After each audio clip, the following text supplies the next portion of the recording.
Agenda items, we have a message from our auditor treasurer's office that our administrator is going to read, please. Thank you, Mr. Chair. From the auditor treasurer, a reminder to our voters, McLeod County does not have any local elections or any special elections today. So nothing with city, school, or township to fill any vacant offices. Thank you. Thank you. Moving on with the agenda, consideration of the agenda items. No changes, Mr. Chair. Wishes of the board. I'll move to approve. And second. Motion by Commissioner Chachka, second by Commissioner Schmalz. Any discussion? Hearing none, proceed to vote. All in favor, say aye. Aye. Opposed? Motion carries. Consent agenda. No changes, Mr. Chair. Motion by Commissioner Wright. Is there a second? I'll second it. Second by Commissioner Kruger. Thank you.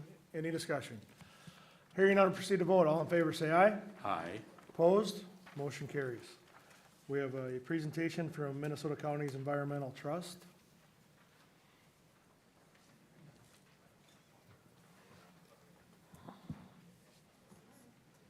Thank you. I have one handout. I'll just quickly hand out for you guys.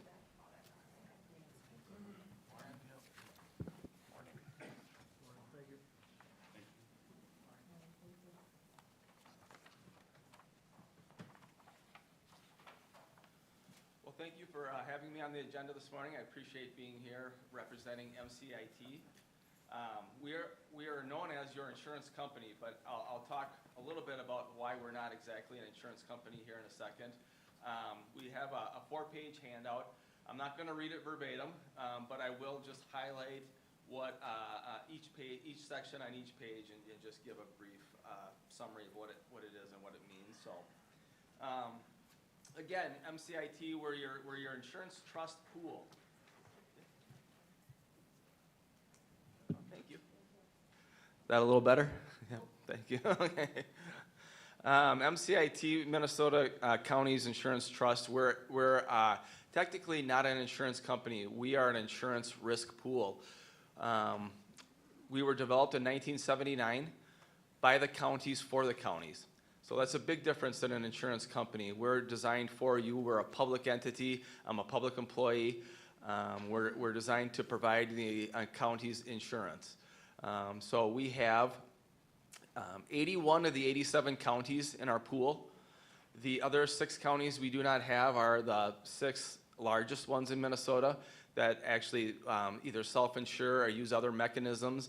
And so we have the proper 81 counties that we want in our pool. We have all 81 that are a good fit for the pool. So again, we were formed in 1979 to provide insurance for you guys. So we try to align our goals with your goals and provide those lines of insurance for you. And I can talk a little bit later how we're constructed, but again, as we kind of flow through this, but if you take on the front page, if you go to the right, commissioners make a difference. So we just ask that as commissioners that you stay apprised of what's going on with your county and MCIT. If we have topical things that you maybe could give your support to, or if you have a large claim that may need your attention, if you would also stay apprised of that and give that to your attention if you could. Also, just so you're aware, at MCIT, we are also beholden to a board. Our board is made up of your cohorts. It's made up of commissioners from around the state, county commissioners that sit on our board that we meet with on a monthly basis. So, the bottom page talks about members do their part. The way we're designed is that each county we ask for a couple primary contacts. So McLeod County, your primary contacts are Sheila Murphy and Donna Rickman. So most of our materials will go through them, and then they can disseminate out as they see fit.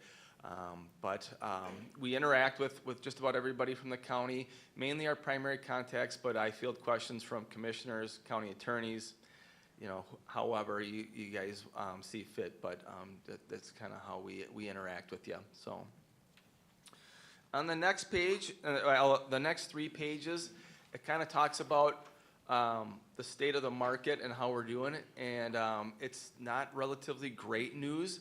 And we can get into that, and I can essentially boil it down to one word of what we've been experiencing in the last few years is it's inflation. And it just talks about our costs are rising lately, up until maybe this year, but we can get to that. And it's really because of the inflationary factors that we're seeing in the country. Insurance, we're not immune to inflation. As a matter of fact, we're deeply impacted by inflation. And we can kind of talk about those inflationary factors, what we've seen. If you take a look on that second page, the upper left-hand corner, first and foremost, kind of kicks off with a relatively complex subject.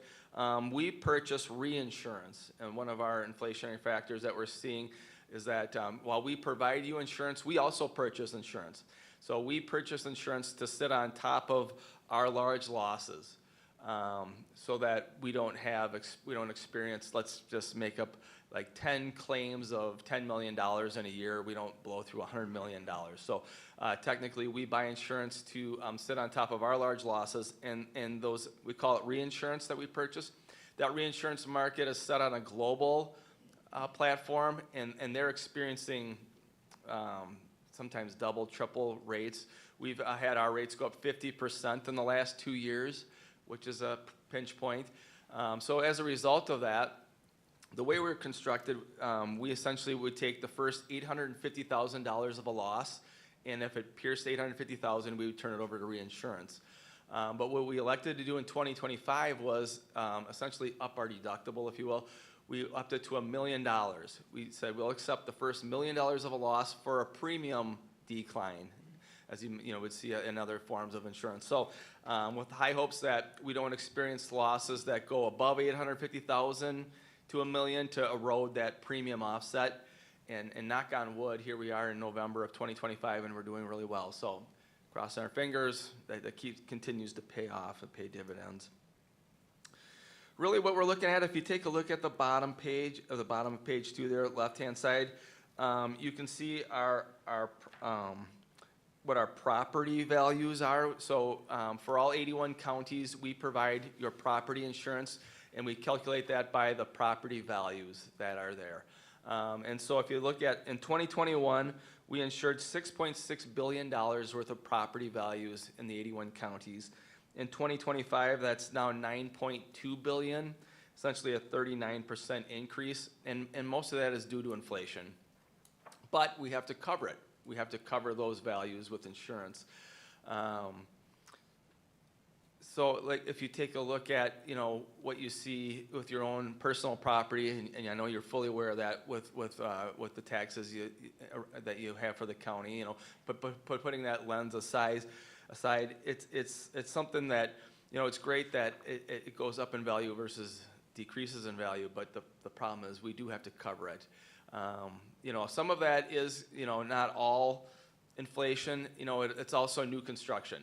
So if counties build new jails, new highway garages, new county buildings, that's tens of millions. The billions is really coming from inflation. So if you take a look at the third page here, jumping over to page 3, upper left-hand corner, we also provide to you your property liability and workers' compensation insurance. Again, for let's say property and liability, the inflationary factors we see. Again, when I talk about what are those inflationary streams, on the property side, it's the cost to repair or new construction, the cost of building materials in the last 2-3 years, the cost of concrete, sheetrock, lumber, electrical, paying for trades has all gone up, and that's where we're seeing the inflation. With the work comp, we provide you your work comp insurance. What that is, if you have a county employee who's injured on the job and they need medical attention, we pay for their medical attention. We also pay for their lost wages if they're off work, home healing. And again, those costs have gone up as well. So that's the major reason why we've seen costs go up in the last couple of years. That's kind of the bulk of the rationale as to why. If you take a look though to the upper right, we have given out dividends, and we continue to do so. You see your dividend there that you had in 2024, and those are being calculated again, to be given out in 2025, you'll receive in 2026. Very happy to do that. We're very pleased to be able to do that. The way we're constructed is kind of like I talked about at the beginning, is we essentially at the beginning of the year, we take in your contributions, or as you know them as your premiums. So we take in your premiums for, let's say, 2025, and then we back out, we pay for all the claims that the counties experience. And then our expenses, and what's left over, we give back to the counties. It's your money, and that's how we're constructed. We're really a nonprofit, so that's how it's designed. So that's based on how the pool performs, that's how you receive your dividends. That's how we're constructed. Since 1979, we've always given out a dividend, thankfully. We've never essentially operated in the red. We've always operated in the black, and we intend for that to continue. If you take a look at the bottom of the page 3 there, we also provide to you your cyber insurance. And we've seen this field just grow exponentially and getting more and more complex every year. So what I'd like to highlight here, in 2023, for instance, we had a rough year for cyber activity, for bad actors, for claims in this realm. We paid out $1.7 million in claims and losses in 2023. And it gave us pause to think, wow, is this the new norm? I mean, it's relatively new. You can see we've really been tracking this since 2020. And is it just going to kind of start from here and go up from here? Or, what's going to happen? Well, lo and behold, in 2024, we experienced 567,000 losses in claims, a $1.12 million decrease. And we know why. And the great part about the why is from 2023 to 2024, counties have bolstered their preventative measures, specifically in the area of employee training. We've helped disseminate trainings called Know Before You Go. And what it does is it helps look at what are high-risk emails you may get, red flag emails or malicious links. That's how most of the bad actors are getting into the counties these days. The bad actors aren't circumventing the firewall. They're not coming in through the back. They're still coming in through the front door. So by bolstering employees, just their knowledge about not clicking on red flag emails and malicious links did drop that by $1.1 million, which is huge. And also, counties have also, we've seen where they, on the backside, they have bolstered their firewalls and things like that, like they should, and that's been awesome. So that multi-factor approach has really paid dividends, and we hope that's the trend. But, as we continue to monitor this and watch this, but unfortunately, as more bad actors move into this space, it's going to be a continuous fight, and so we're just always trying to be on the front end and help you combat this world we're living in now. So you may think, well, are counties a target? Well, yes and no. They're really the biggest things they're not really targeting is the point of sale where you may have the licenses and that thing, even though you do have debit and credit cards. What they're really going after is your health and human services records. They're trying to mine those, that data, social security numbers, things like that. That's where we're seeing the most activity really there. So again, we had a pretty good year so far in 2025. I don't know if it's going to be as good as 2024, but it's not as bad as 2023, and we're still holding on for the next 2 months. But again,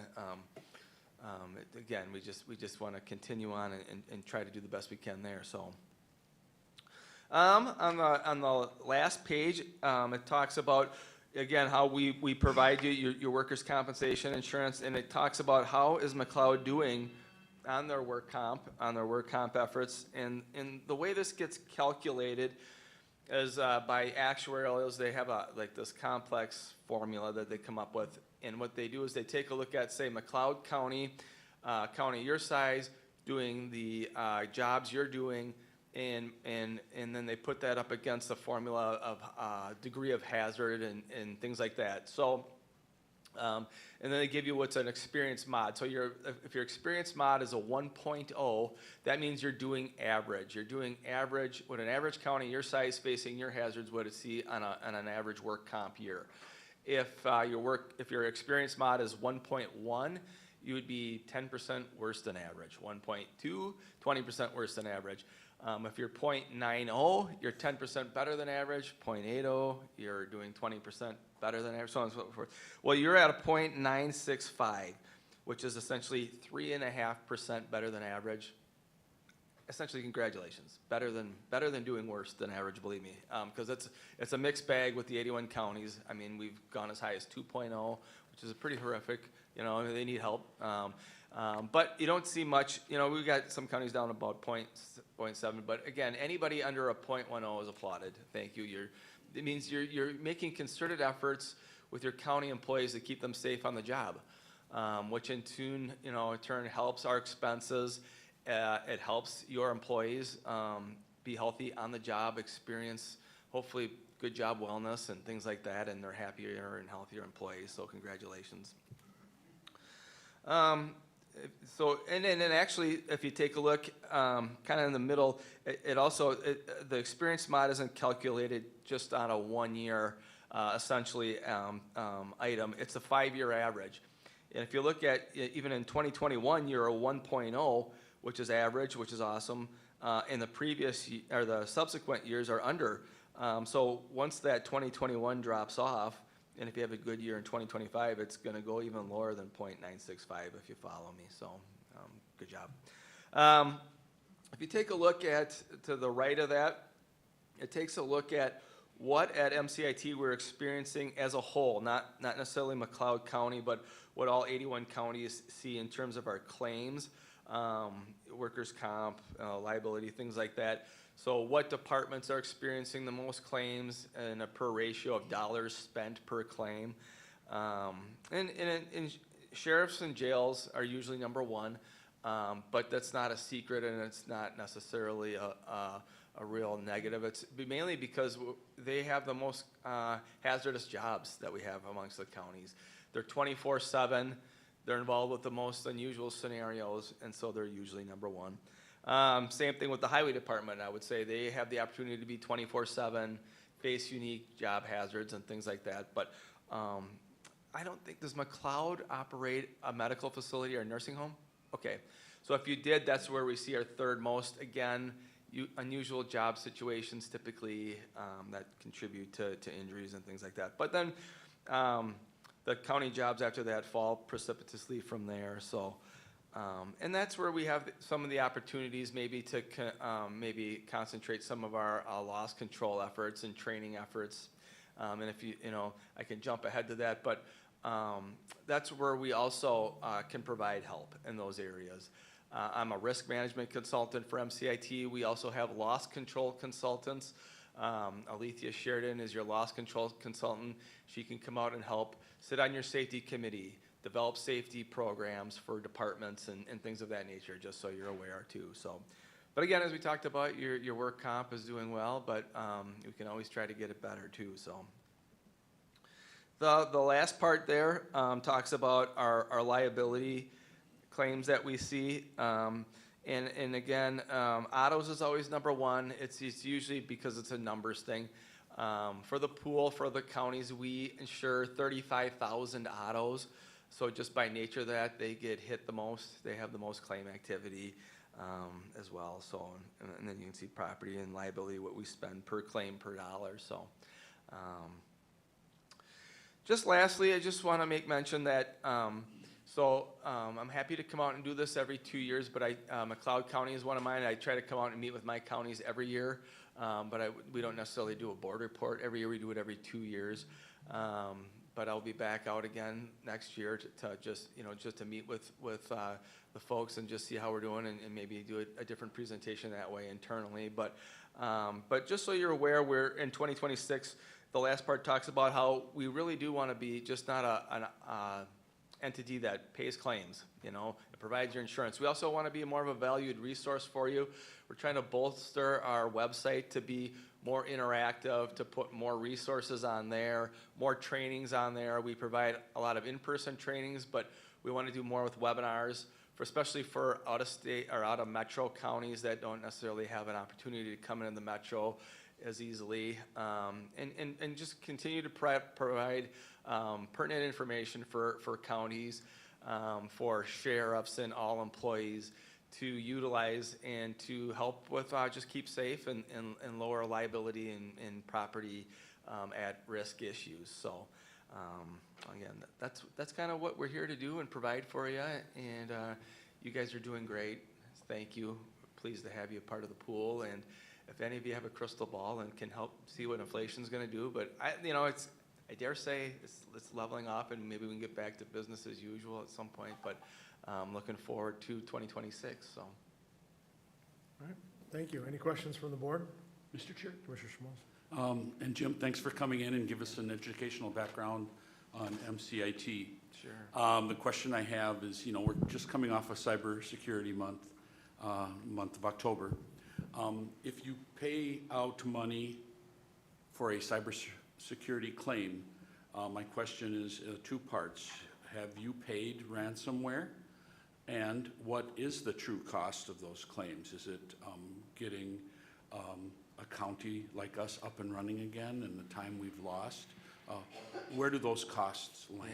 Yeah, great question, because so we have had, especially in 2023, why we had 1.7 million is we experienced at least 3 pretty hard-hitting ransomware claims.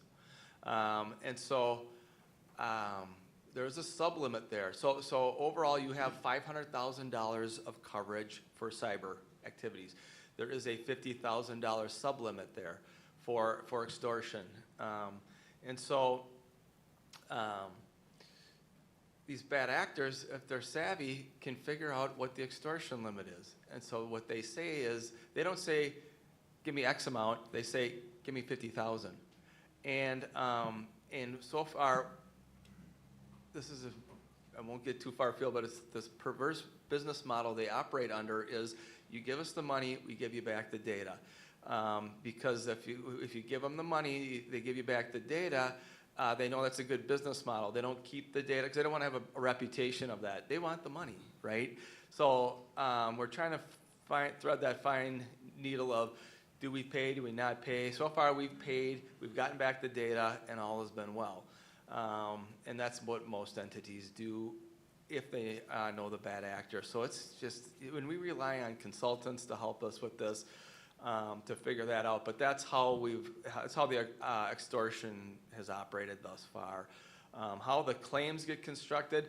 So the other, let's say that was an event where you had that, and 50,000 came out of your 500,000. Now the other 450,000 is a good chunk of change that helps for all those other things that you're talking about. Say your server got decimated while they extracted it, or we still think they're hiding out in there. Those dollars are spent to go in there with, they call them IT forensic folks, to try to find them, eradicate them, and also to get you back up online, to rebuild or whatever we need to do to get your servers back up and running. So it's kind of all encompassed under that roof, that 500,000.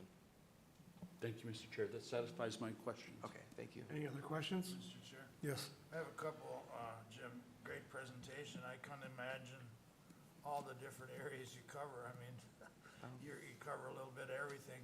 I had a question 2 years ago, and I'm gonna ask it again, is the joint powers.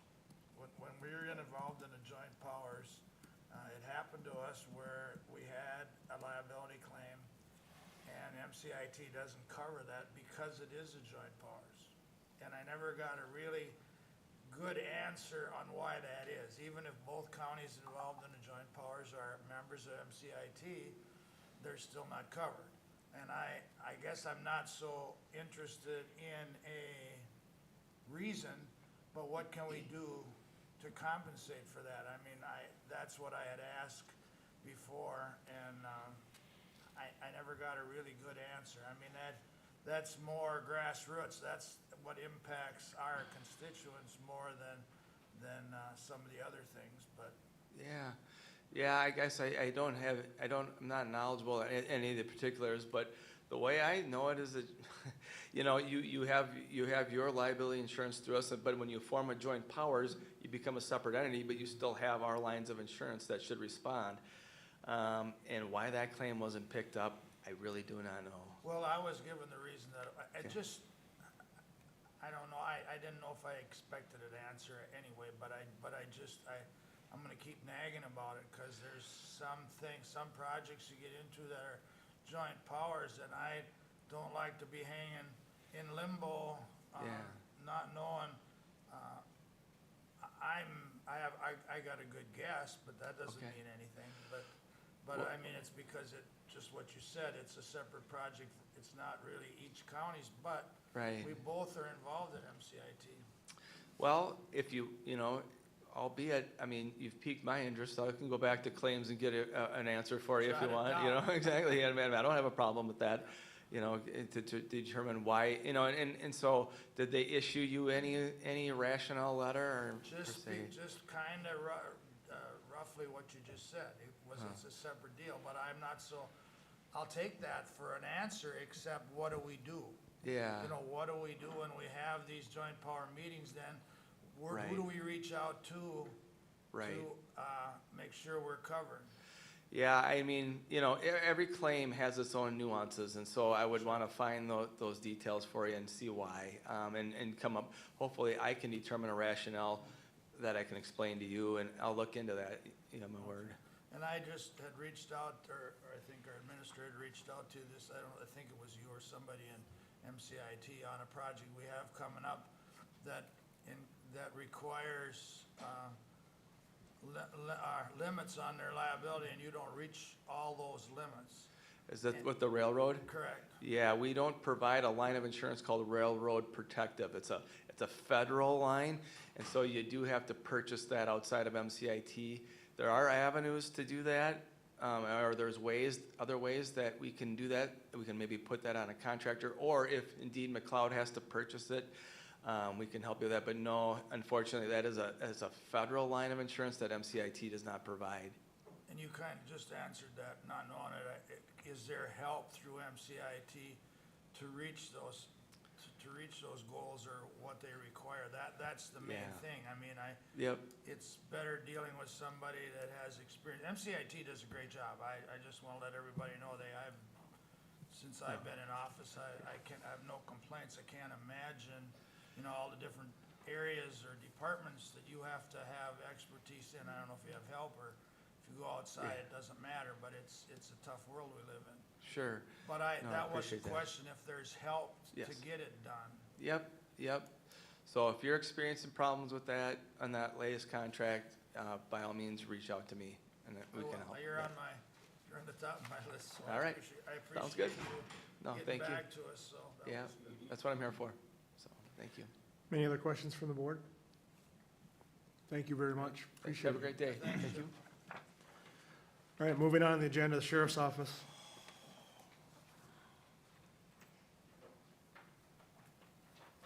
Good morning, Aaron. Good morning. Item A is consider approving an off-highway vehicle safety grant with the state of Minnesota for 2026 and 2027. These funds would be utilized for holding safety training education programs for local participants, equipment, and enforcement activities. Funding for the 2026 fiscal year is $5,355.67. And the funding for 2027 fiscal year is $5,355.67. The previous grant for 2024 and 2025 ended June 30th, 2025. Any questions for Aaron? I do. Just out of curiosity, how were the grant dollars from 24 and 25 used? Just some examples of what you did for programming? Sure. We use some of it for that safety training for the kids to, every year we at least do one training event. A couple years we've done two, but we use that reimburse salaries for equipment for the class. We also used it to purchase tracks for our UTV. We used them this year up at Winstock because it was so wet. Put them back on now for the winter. So those are some of the costs or some of the expenditures. Okay, sounds good, thank you, I'll move to approve. Motion by Commissioner Wright, is there a second? Second. Second by Commissioner Kruger, any discussion?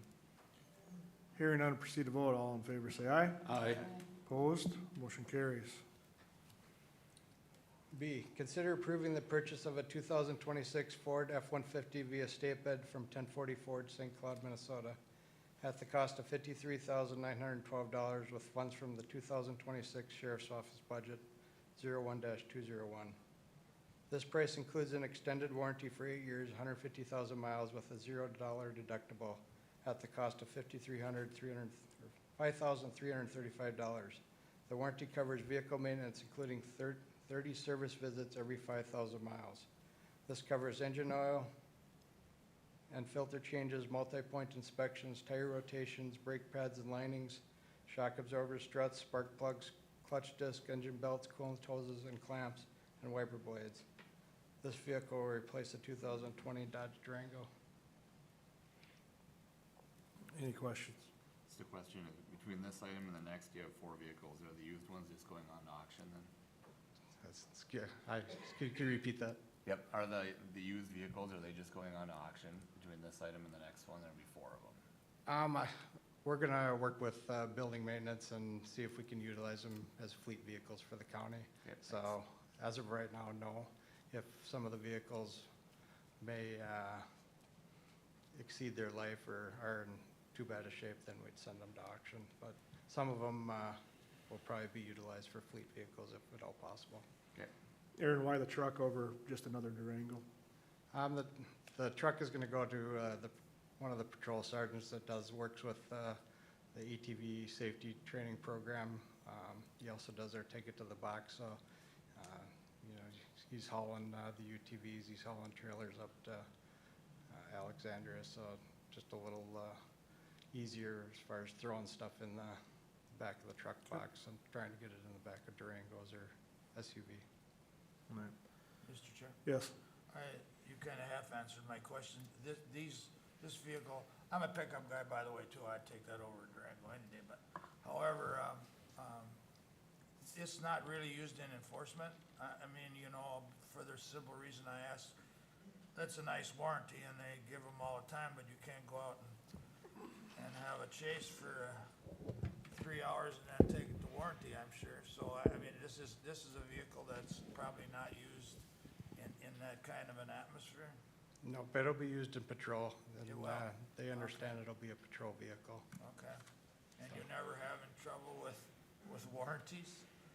This will actually be the first time that we've purchased the Okay. extended Well, good warranty luck. on the front side, so we'll find out, but I feel like it No, could I save the appreciate department quite a bit of money if it works out.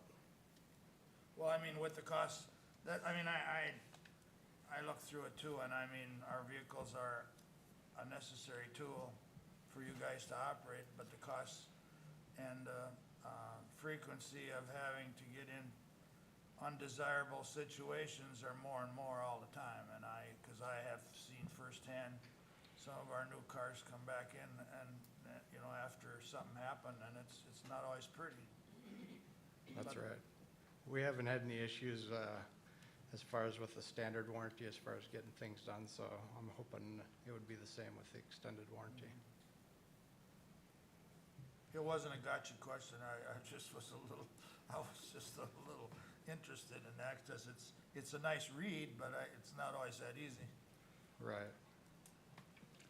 move to approve, Mr. Chair. Thank you. I'll second it. Motion by Commissioner Wright, second by Commissioner Kruger. Any discussion?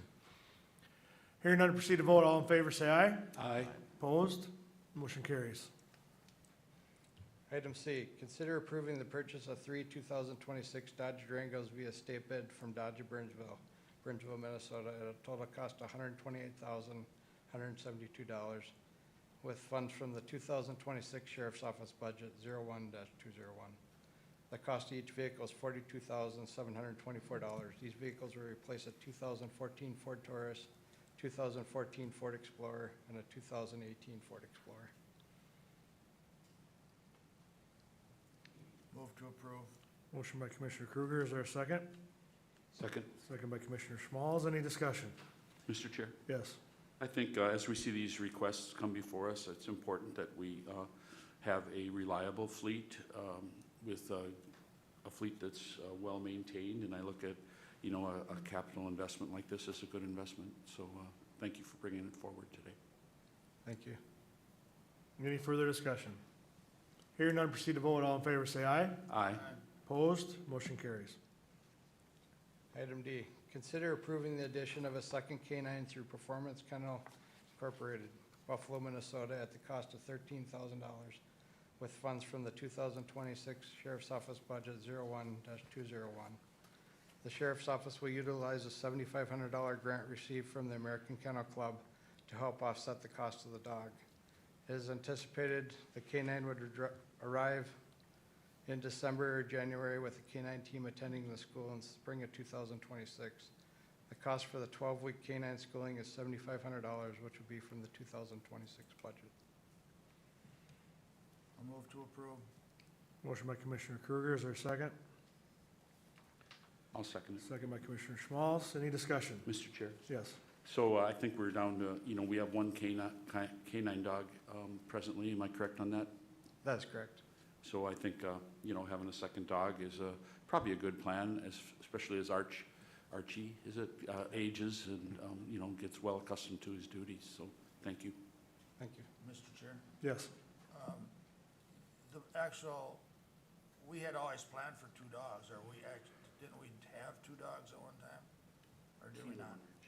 That is correct. We try to stagger it, so we're adding the second dog about the half-life of the first dog. So we kind of, you know, we usually go maybe a year or 2 without a dog, then we'll start up a second dog. That way it ensures that we're never without a canine. But we try to stagger them. So we do have 2 on for, you know, a couple years that can train together. Then one dog will retire, but the other one will take over. Thank you. No, I think they're a great tool. And I just wanted to make clear, I thought we were budgeted and from the start, we had 2 dogs, or, you know, or off, or staggered, whatever it was, but thank you. Yeah, thank you. Any further discussion? Hearing none, proceed to vote. All in favor, say aye. Aye. Opposed? Motion carries. Item E, consider approving a 3-year contract with Prepared New York, New York to provide assisted call taking and quality assurance platforms for communications officers at a total cost of $63,096.50 with funds from the E911 budget 25-285. Assisted call taking will assist in transcribing the conversation in real time, translating to English immediately if a caller is speaking Spanish. This platform will also translate text to 911 as you communicate, map the location of the call, and artificial intelligence will summarize the incident in real time and capture key details. Quality assurance will give immediate feedback to the call takers and help boost performance. It processes 100% of the calls that come into the communication center. The cost for the first year is $23,165.50 and $19,965.50 for each of the second and third years. Wishes of the board? I will move request, Mr. Chair. Motion by Commissioner Schmalz, is there a second? I'll second. Second by Commissioner Chachka, any discussion? Mr. Chair. Yes. I think I can recognize, you know, the importance of having, you know, communication as a call comes in. That's the piece of this that kind of impresses me the most, and the fact that that we have the technology to do it as we become a more diverse society that we live in. So I think it's good that these options are available to us. Thank you. Thank you. Any further discussion? I just have a question. Sure. So is this part of dispatch then? When the calls come into dispatch, or where? Yep, it'll Okay. be on a user product for communications officers, you know, a platform, a web-based platform that they'll be able to utilize to assist them with taking calls. Okay, perfect, thank you. Any- Mr. Chair? Yes, sir. Now you just piqued a question for me. Is that, so it's not on all the time? Is this something that's triggered by when there's a, either busy or a full board or something that can't understand? Because I would assume it would help in speed and accuracy to what's going on, but how is it triggered then? Yep, it'll be on 100% of the time, so any call that comes into the communication, they'll be able to see a live transcript of that call as they're taking it. So not only will they be able to see the line transcript, their partners will be able to see everything. It'll also map it, it'll be analyzing that call and, you know, when the call comes in, they'll map where the phone is, but if they give a different address while the call taker's on the phone, it'll also map it. The system will recognize a different address, it'll map that. It's got another platform over here that's summarizing everything, maybe catching key trigger words like guns or weapons or, you know, an assault, and kind of highlighting that for the other people working in dispatch so they can get that information out to the officers as soon as possible. So it's got a lot of good features and looking forward to. Yeah, good information. I Right. mean, I wasn't even aware that it did that much, but you know, that's great. Yeah. Any further discussion? Hearing none, proceed to vote. All in favor, say aye. Aye. Opposed? Motion carries. Thank you. Thank you. Building maintenance.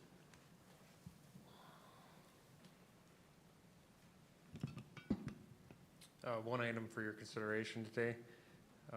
Item A, consider approving payment of an invoice from Foster Mechanical from Hutchinson, Minnesota for their work to replace a courthouse water heater at a cost of $9,490 with funds from the county building's major repair budget, 01-115. It was discovered that the water heater needed to be replaced shortly before the October 21st, 2025 board meeting, and a proposal could not be added to the agenda in time. As this was an emergency repair, the work has been completed prior to board approval. Thank you for adding that note, because that's rare in how we do things, but this was necessary for that, so. Any questions for Joe? I'll move to approve. Is there a second? I'll second it. Second by Commissioner Kruger. Any discussion? Hearing none, proceed to vote. All in favor, say aye. Aye. Opposed? Motion carries. Thank you.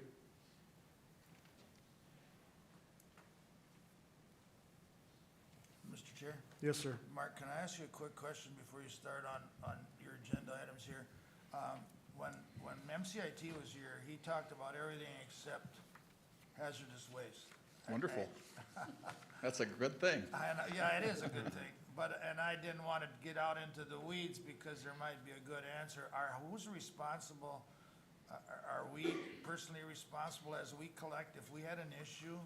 I mean, is that our insurance claim, or like PC, or is there any other side entities that would help us clean that up? I believe that's an MCIT claim for our facility. Okay. That was short. Direct. No, but we are, I mean, there's nothing to worry about, really. I mean, there's so many different things that we collect anymore that, you know, from pesticides to God knows what, acids and chemicals. But I mean, we are under a part umbrella then from MCIT, or is there other? Yeah, so the HHW would be part of this, our county's function. The MRF would be different because we do have a contract with a vendor. So part of that contract, they have insurance that covers their operational side, employees and some of the equipment. Okay. But the facility itself is under MCIT. Thank you. Thank you, Mr. Chair. All right, item A. Good morning, everyone. So one item for your consideration, and that is to consider approving conditional use permit 25-21 as requested by Tim Mueller of William Mueller and Sons, Hamburg, Minnesota, for gravel mining, crushing, and stockpiling in a new gravel pit for a 5-year period on property owned by James Meyer. The area to be mined is a 10-acre area, and that is in the agricultural district located in that part of the southeast quarter of section 27. So again, just to reiterate, that's 10-acre site within 160 acres. The Clinco Township Board recommended approval on October 21st, 2025. The McLeod County Planning Commission recommended approval on October 22nd, 2025 with the following conditions. Number one, the applicant shall submit a bond or letter of credit to McLeod County Environmental Services by December 15th, 2025 in the amount of $10,000. That is $1,000 per acre per ordinance. Number two, the hours of operation are Monday through Friday, 6:30 a.m. to 7 p.m. Saturday shall be permitted as needed with a 24-hour notice to McLeod County Environmental Services, and those hours would be 7 a.m. to 12 p.m. Crushing shall not occur prior to 8 a.m. during hours of operation. Number three, crushing is allowed to occur in the pit area. Number four, the applicant shall meet all state national pollution discharge elimination system and PDS requirements and apply for a DNR dewatering permit if needed. That NPDS permit, just to clarify, that is basically for surface runoff. That runoff has to be treated prior to it getting to another surface water. So when you see that on these permits, that's what that is for. Number five, the applicant shall follow all mining standards contained in section 16 of the McLeod County zoning ordinance, if not further restricted by this permit. Number six, stockpiling of material shall not be stored in the floodplain. Number seven, the applicant shall restore the pit area to a 4-to-1 backslope for non-farming purposes. Number eight, the McLeod County Environmental Service shall inspect all restoration work completed and approve with a letter acknowledging completion to release the bond or letter of credit back to the applicant. Number nine, truck hauling signs shall be placed on Highway 212 west of Hilton Avenue when more than 10 loads in and out of the pit area are hauled per day. Number 10, an 8-foot high berm shall be installed on the north boundary of the pit area, beginning at the pit access road to the northwest corner of the pit area, and then south to the southwest corner of the pit area prior to excavation of gravel mining. Number 11, the primary haul route shall be from Highway 212 south onto Hilton Avenue to the pit access road per easement submitted by the applicant. That easement is across land owned by West Hillside, Inc. The secondary haul route will be south of the pit access road on Hilton Avenue to property owned by James Meyer, per approval by Glencoe Township if needed for wet conditions.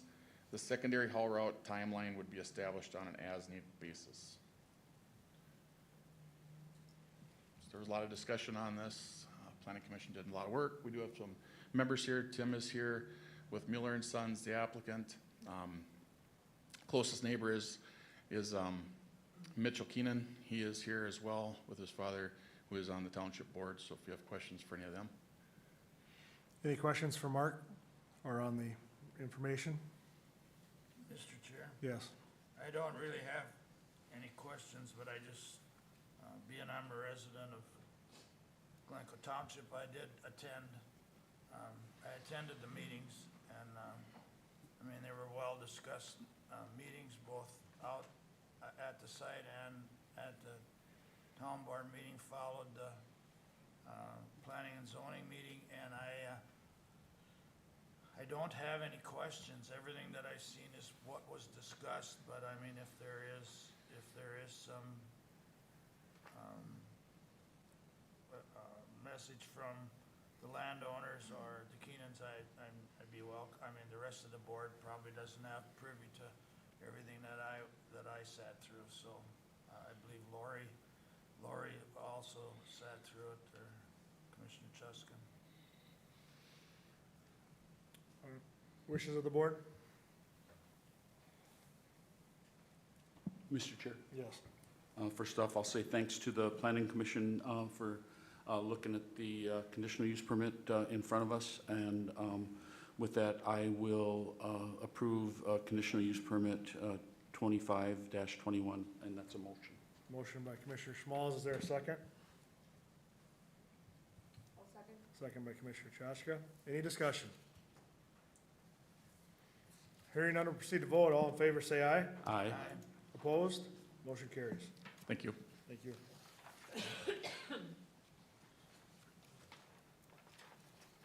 Public Works. Good morning. Morning. Item A, consider approving the final acceptance and payment of $44,612.57 to Bradbury Stam Construction Winkleman LLC of St. Cloud, Minnesota for the Century Hall Building Project with funds from the Fairgrounds capital budget. The items under the scope of the contractor have been completed satisfactorily, and final acceptance and payment is recommended.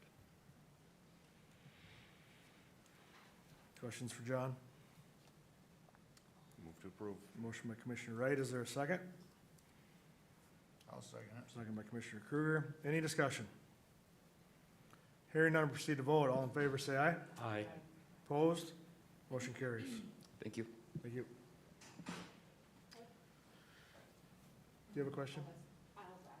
Okay, Good morning. morning.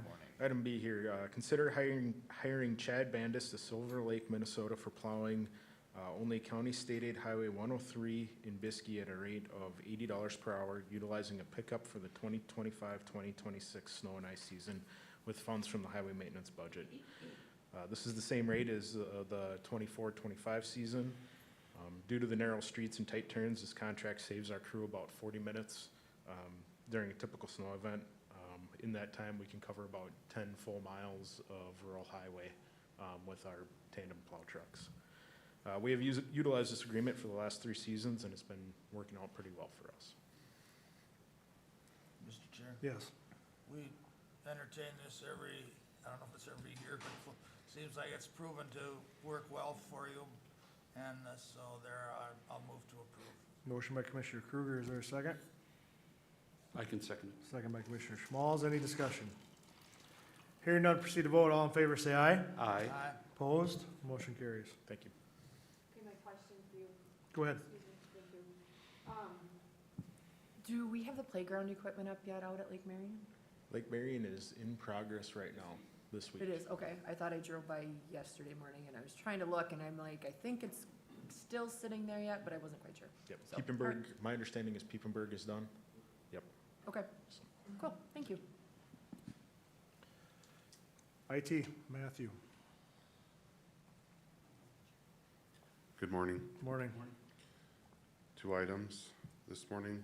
Item A, consider approving the 3-year Microsoft Enterprise Agreement from SHI Somerset, New Jersey at a state contract price of $987,567.24, made in annual payments of $329,189.08 with funds from the information technology budget. Our current enterprise agreement expires on November 30th of 2025. This new agreement covers all of the Microsoft software that the county uses and begins December 1, 2025.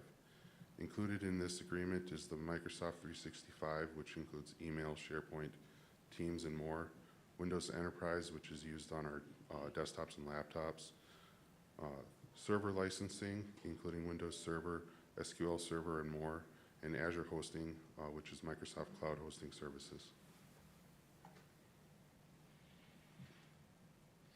Questions for Matt? I'll move to approve. Is there a second? Second.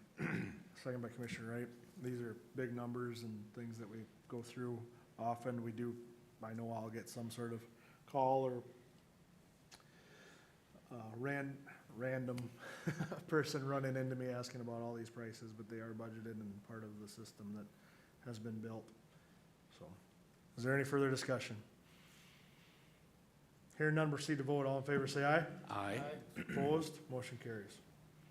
Item B, consider approving the 3-year Cisco Enterprise Agreement from Insight Public Sector of Chandler, Arizona for Cisco software licensing used on our network infrastructure components for a state contract price of $156,726.51, made in annual payments of $52,242.17 with funds from the information technology budget.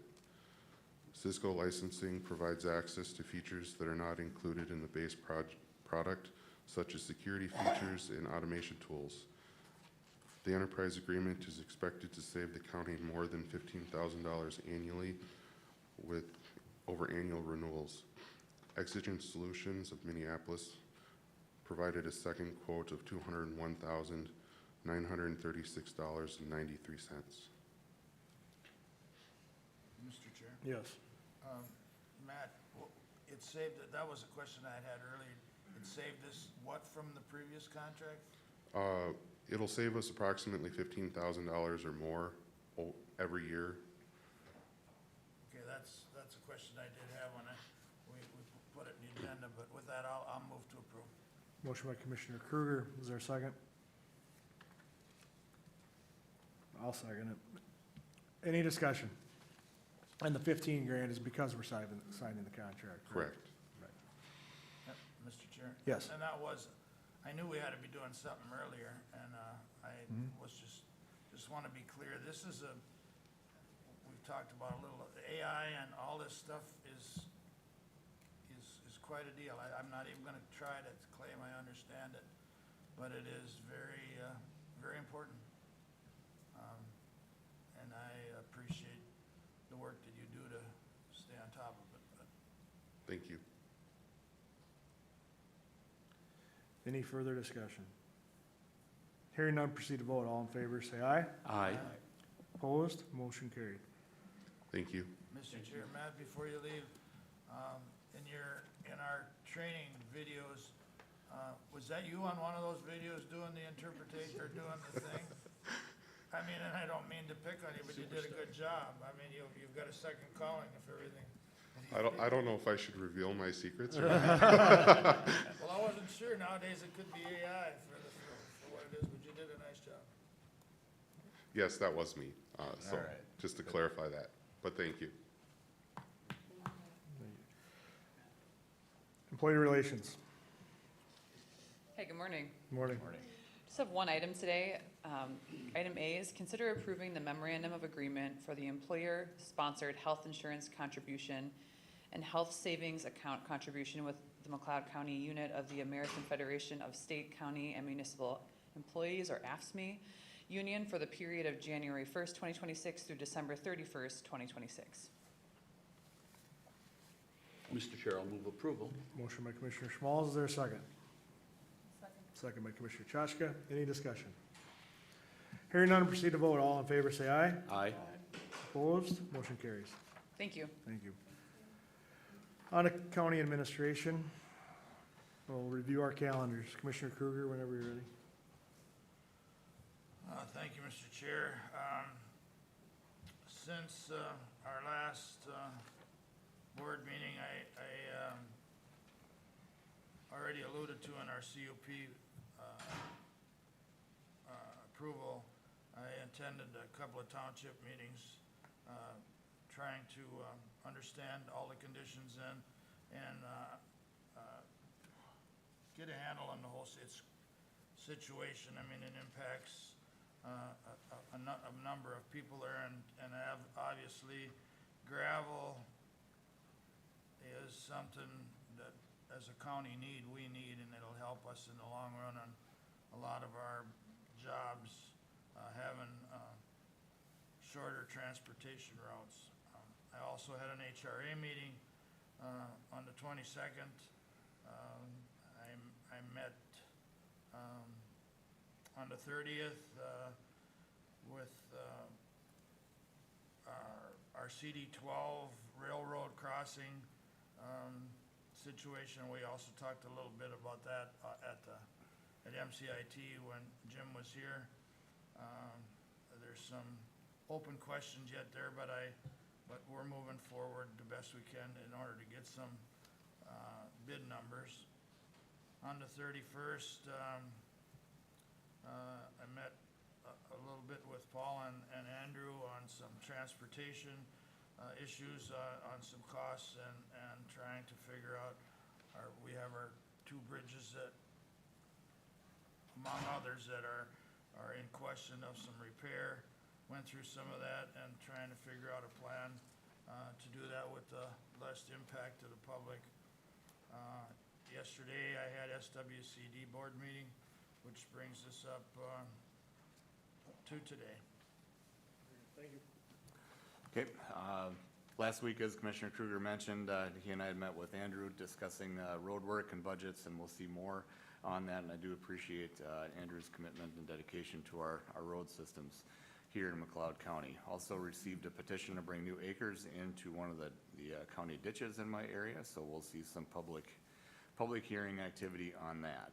More on the community side, over the past few years, I've attended the National FFA Convention a couple times, and I've been there, and it's such a huge national event.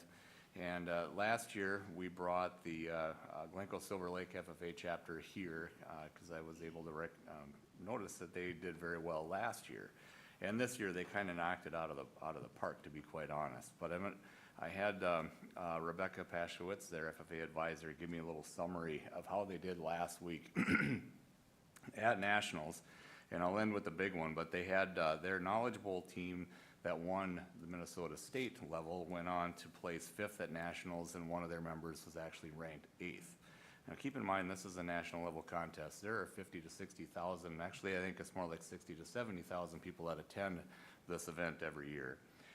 6 of those FFA members receive their American FFA degree, which is the highest degree that you can achieve within the FFA organization. As far as individuals, they had one individual received the gold ranking with her landscape installation project, and another one went gold ranking with their diversified crop production report. And here's the big one. So I want you to imagine this. This takes place at the Lucas Oil Stadium in the Indianapolis Convention Center. 60 to 70,000 people from across the nation converge for 1 week on this convention. And when you sit in Lucas Oil Stadium, huge screens are in there. And these individuals and different chapters that are called up to be running for the main award, and then there's of course a lot of tension in the air, and then the winner is called up. And the Glencoe Silver Lake FFA chapter received an award called the National Model of Excellence Winner. And here's a quick summary of how Rebecca summarized this. The most notable was the fact that the largest award a chapter can receive, and the one that is still setting in for our members, advisors, our school and community, the Glencoe Silver Lake FFA was named the National Model of Excellence Winner, an honor that states that we are the #1 FFA chapter out of nearly 10,000 in the nation. We'll be having a large gathering open to the public at our school in the next few weeks and invite everyone from the board to attend. We look forward to celebrate this year all year long and valuing its meaning for years to come.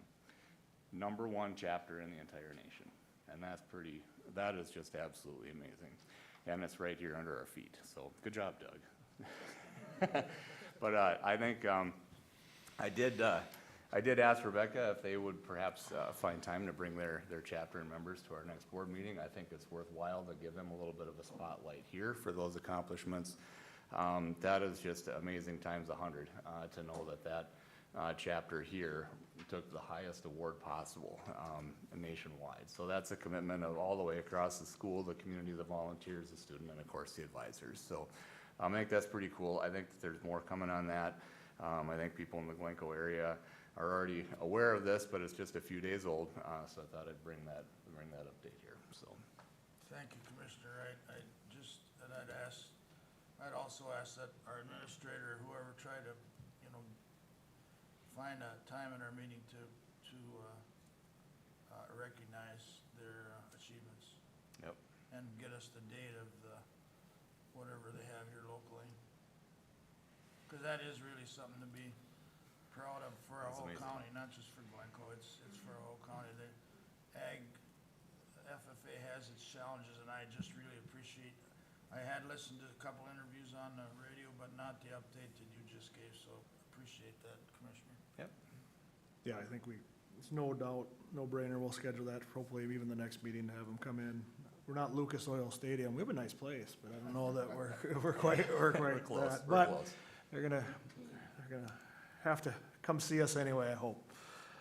For me, really just some conversations with Tacoma Township regarding things in their area, try to be as open as I can with those town boards, like everybody on our board is. It was phone call based, which obviously works better for me a lot of the times, and had some good conversations with that. And the only other thing that I think the board should be aware of, working on a culvert issue on ditch 3, and the elevation with it, trying to work through that. I appreciate the calls I got on it, the information that I got, and the professionalism in which it was presented, and we'll work through that.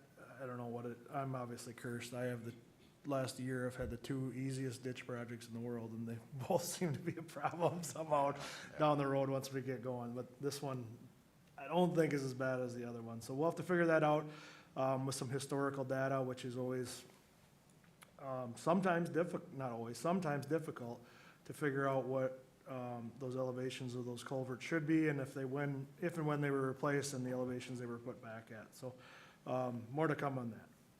Commissioner Schmalz? Thank you, Mr. Chair.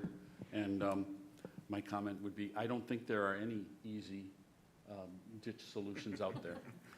It's a process that we all go through. That's fair. We make an assumption that it's going to be easy, but they aren't. So thanks for your work on that, Mr. Chair. Since our last board meeting, which was held in Hutchinson, we did have a workshop after that board meeting on the 21st of October. And then the following day, I attended the AMC District 7 meeting. That meeting was hosted by Blue Earth County, and it was held in Janesville, Minnesota. I'll report a little bit on that meeting. This is the meeting where I believe that we have 12 counties as District 7. We are the northernmost county. District 7 includes counties basically from us in central Minnesota going straight south. So there's quite a representation of rural counties in this group. Some of the reason we bring together this group is this group now voted on the priorities that we want addressed at our AMC annual conference meeting in December. So I'll list the priorities that we identified as being the most important to those of us that attended and voted on the priorities. The number one priority was the tech modernization of HHS software. We saw a presentation at Fall Policy Conference on how difficult it is for Health and Human Services to use software programs related to Minnesota Department of Health and their department. So that's identified as number one. Number two was mental health. Number three was to focus on highway bonding bills that might be in front of the legislature this coming session early next year. Number four came in as a solid waste. And number five was SNAP benefits. There was time spent by AMC staff discussing, what we might all be facing with SNAP benefits and the lack of them. I think many of us relayed concerns about what it's going to mean locally, and the concern I relayed was that I thought it would have a very detrimental effect on the utilization of our McLeod County emergency food shelf sites. The anticipation is those sites will be, again, overwhelmed with more people looking for food benefits. The group did remind us about, and this is more for administration, if there are any newsletter items that were pertinent to go out to the AMC counties in Minnesota, they can be submitted and screened for inclusion in their newsletters that go out periodically. One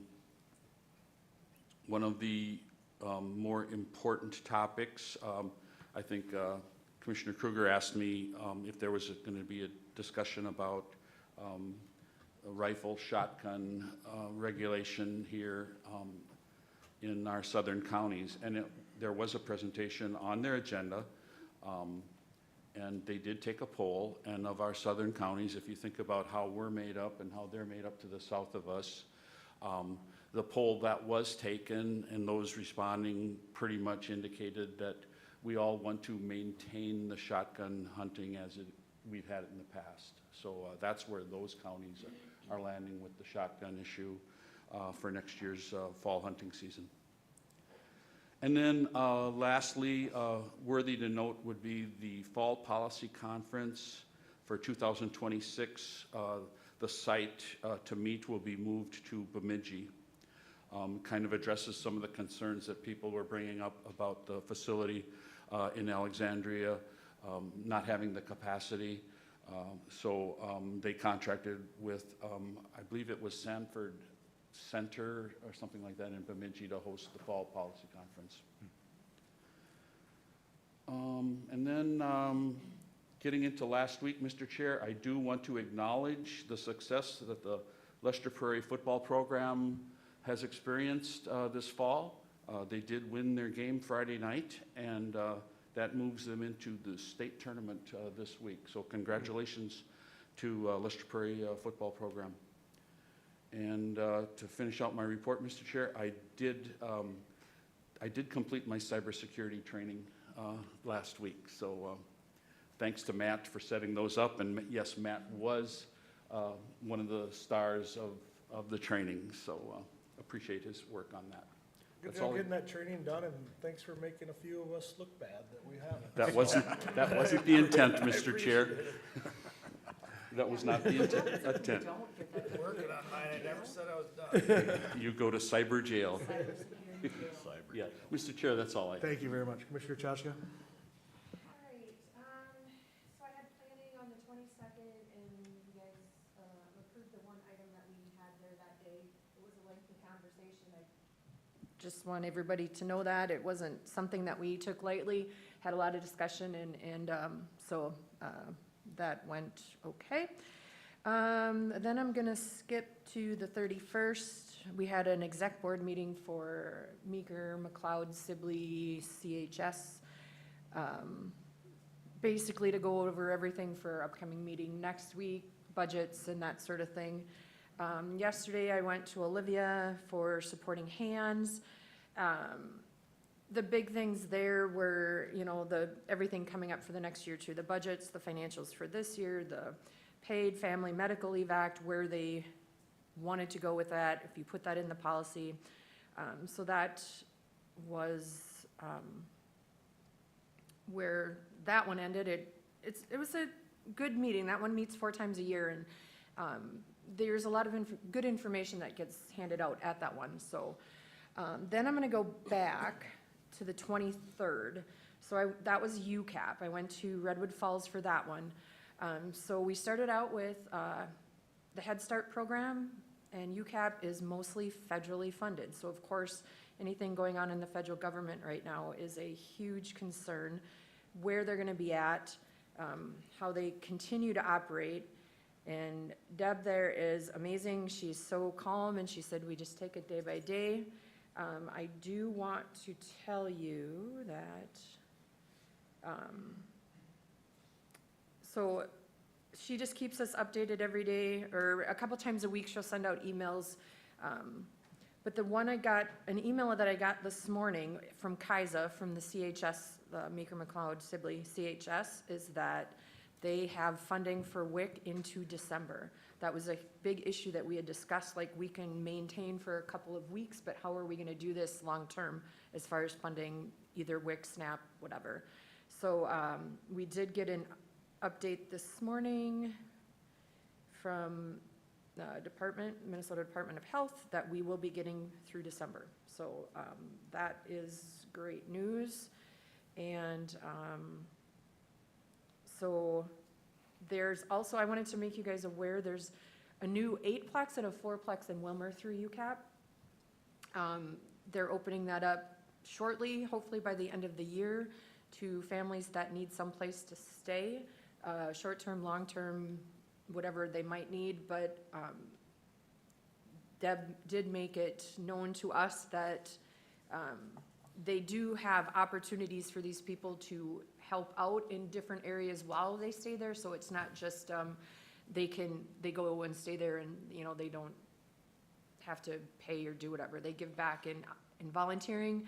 They have computers set up that they can look for jobs, they can apply for jobs in one of those rooms in that 8 or 4-plex. So if you ever get a chance to go on the back road to Wilmer, they're over on the east side. So that's something I thought was pretty neat. They'd been working on that almost since I started with UCAP. So that's all I got. Mr. Chair? Yes. If I will follow up, or may follow up with the UCAP piece. Yeah, these apartment complexes have been in the works for a couple of years, located in Wilmer. And it's not just that, they're there for people to, shall we say, squat. They have to be looking for jobs. They have to You know, they're trying to place these people into a normal living environment that the rest of us all experience. And this is to bridge the gap between them not having a place to live to finding their own place and employment. So I just wanted to add that to Commissioner Chutka's report on the UCAP. Thank you. Anything from the Attorney's Office? Thank you, Mr. Chair.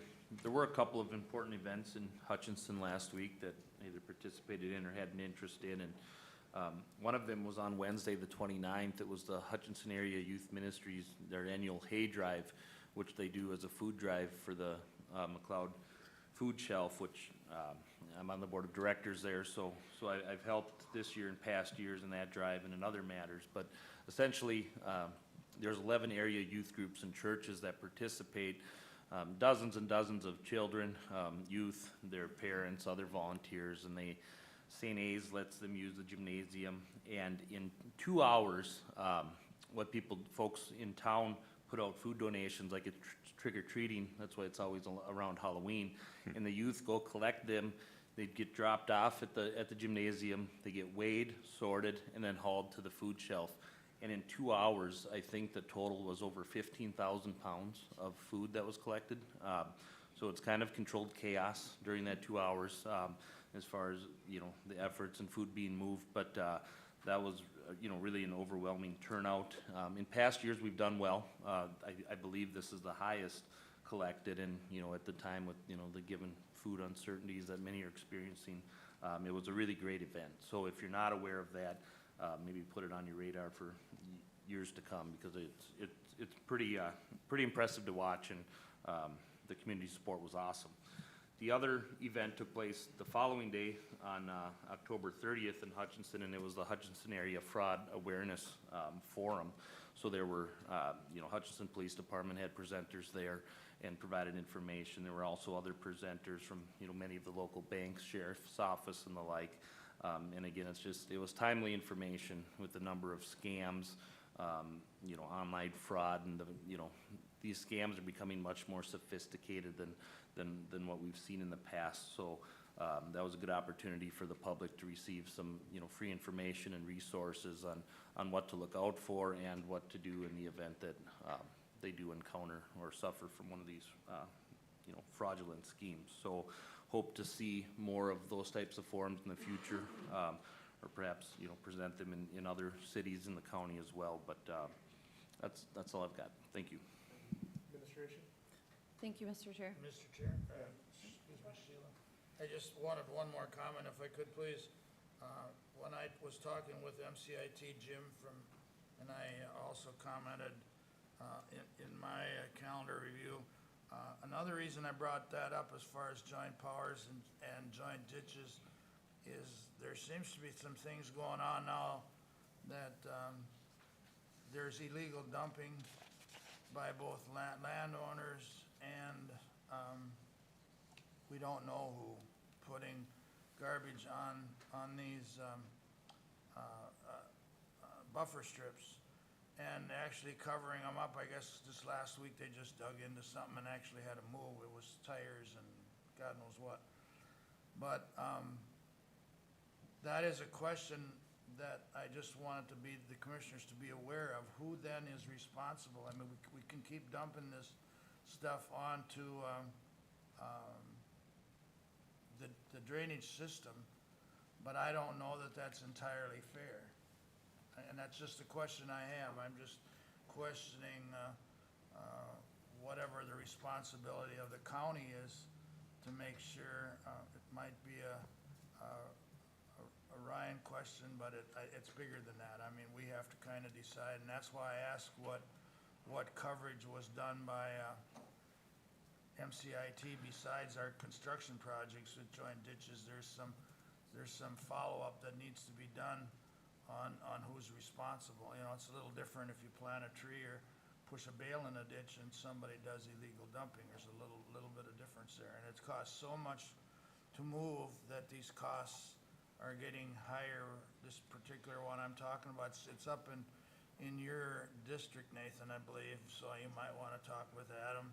But I mean, if these costs are like like he said, are getting so high to clean them up that, anyhow, I just wanted to make you guys aware of, there's a number of questions why, we gotta make sure our liability insurance is good on some of these projects.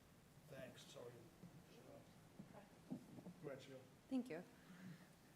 Just to add to Ryan's trick-or-treating within Hutch, it's cool how everyone knows that they're coming, and it was really fun teaching my 15-year-old how to drive around all the kids, and he actually was really respectful, and it was just nice to see that everyone knows what's going on. And I would encourage other cities to copy that effort, maybe at a different time of year, to spread the love. But the kids caught me right as I was bringing my groceries inside, and they were very lucky and got all the cool stuff, so. I told them they could have some of the chocolate-covered granola bars. Thank you, though, for sharing that, because if you don't know about it, I mean, it's a really cool event that happens every year. So, thank you. Item A, notification of board workshop following the board meeting on Tuesday, November 18, 2025, here at the McLeod County Government Center, 520 Chandler Avenue North, Glencoe, Minnesota. And then a reminder of that note from earlier from the auditor treasurer. A reminder to our voters in McLeod County, McLeod County does not have any local, city, school, or township elections or any special elections today to fill any vacant offices. That's all I have. Thank you. Thank you. Open forum, press relations, anything? Very good. Looking for a motion to recess to our next board meeting, 9 a.m. on Tuesday, November 18th, 2025 at the McLeod County Government Center, 520 Chandler Avenue North, Glencoe, Minnesota. So moved. Motion by Commissioner Wright. Is there a second? Second. Second by Commissioner Kruger. Any discussion? All in favor, say aye. Aye. Opposed? Motion carries. Thank you, everyone. We'll take 5 minutes and start our workshop. Yeah. I did.